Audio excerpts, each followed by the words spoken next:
All statements and opinions expressed by guests of the Adult in the Room podcast are strictly their own and do not necessarily reflect the beliefs or opinions of the host, producers, or advertisers. All interviews are presented in their most complete possible form in the interests of free speech. No statements should be interpreted as financial, legal, or medical advice. Listener and viewer discretion are strongly advised.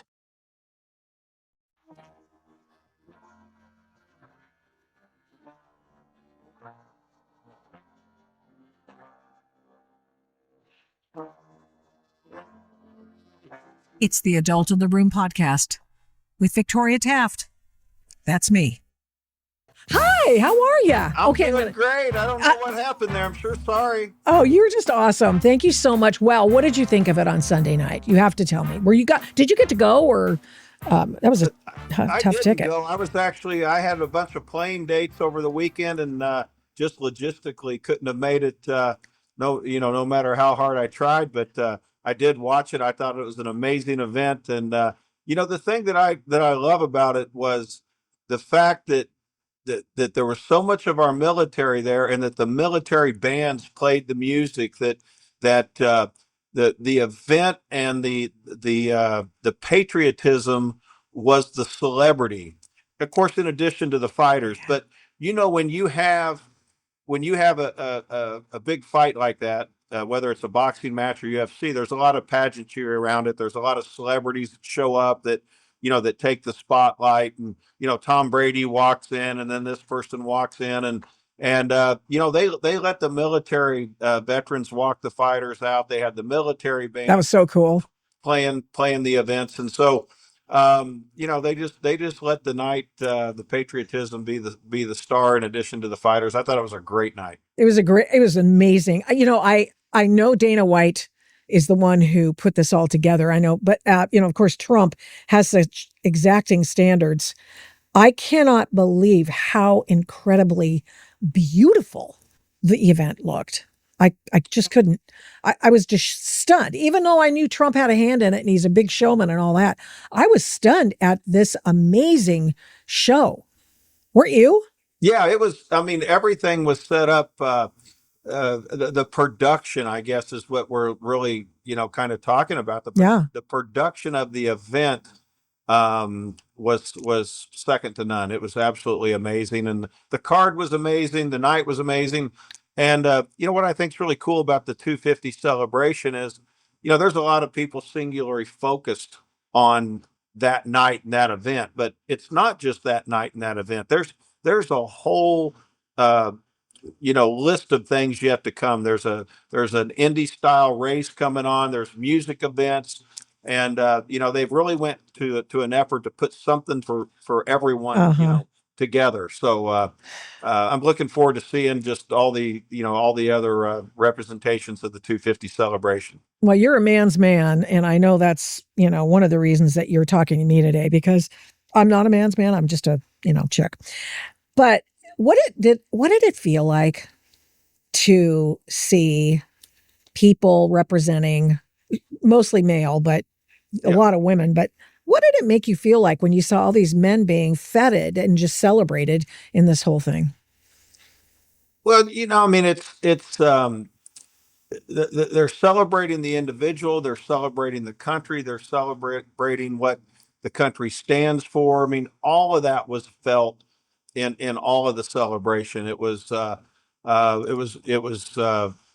more than just any one person. It was what we've been through as a country to get to this 250 mark, what we went through. Just think about learning how to farm and build railroads and get oil out of the ground and discover all the things that we have, like refrigerators running, air conditioners on, lights are on, moving into the industrial revolution, moving into how we dominate in tech. I mean, in 250 years, how we've not just become a country, but led the world.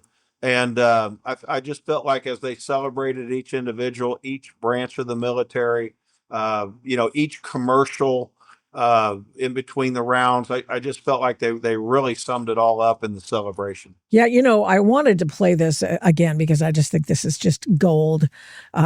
Tell me, after you watched this, it was what you thought of it. I bet you saw this, but I just love it.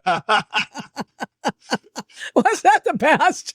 You know what's great about that is you can't make that up. I mean, you can't script that out. I mean, that was pure excitement, gratitude, adrenaline. That was about as real as it gets right there. It wasn't it? What a great moment. What a great moment. And as he said, he was the 6-1 underdog. And he was the American underdog that was in the fight that no one really thought he could win. And he not only won it, but he dominated it. And blessings to his opponent. This isn't a glad he won, glad he lost kind of thing. I admire anyone who's brave enough to get in that room and compete in competition. But I think there was just something special in America's corner that night, and he definitely pulled from it and drew from it and used the inspiration of the moment because he fought the fight of his life. Andy Ross, thank you so much. It was great spending a few minutes with you and just enthusing over this particular event on Sunday night. It was so cool. My husband and I were watching all the different, the videos that came out. Yeah. I'm just like, that is so cool. I wish we'd watched it live. But no, we could have too. That was a bummer about it being on pay-per-view though, on Paramount Plus. But, what are you going to do? Everything's on streaming services now, right? Yeah. It sure is. It was a lot of fun. It was a great celebration. And like I said, I'm looking so forward to the next, to the rest of the 250 celebrations coming up. If that's anything of what we have to look forward to, we're going to have a blessed year. Well, the NASCAR event's going to have to bring it because this one was way over the top. It set the bar high. I really did. Andy, thank you so much. I appreciate it. God bless you. God bless you. Thank you. Thank you. Oh, that was great. Thank you so much for watching and listening to this episode of the Adult in the Room podcast. We do not take you for granted. We appreciate every single person who tunes in every week to listen and watch this program. We're here every Tuesday and Thursday, live streaming on Rumble, and then on every other podcast platform shortly thereafter when we can port it over and get it over there as soon as we can. All the shows can be found at victoriataft.com, where the censorship regime has been banned by me. Follow me on social media at these names: Victoria Taft, the Adult in the Room podcast, and The Victoria Taft Show. Send media inquiries, or any others for that matter, to victoria@victoriataft.com. And here's a big ask. Would you please subscribe, share, like, comment, recommend, and give this program a 5-star rating where you can? We really appreciate it. We do not take that for granted either. Follow my work at, you guessed it, victoriataft.com. PJ Media, I write tons over there. Flamingo Audiobooks, and of course the radio. I don't do this alone. This show is produced and engineered by Overall Media. 1A Cast is responsible for some of the Adult in the Room podcast's imaging. Logo design by Hageman Creative. The Adult in the Room podcast is produced at Flamingo Road Studios. All rights reserved.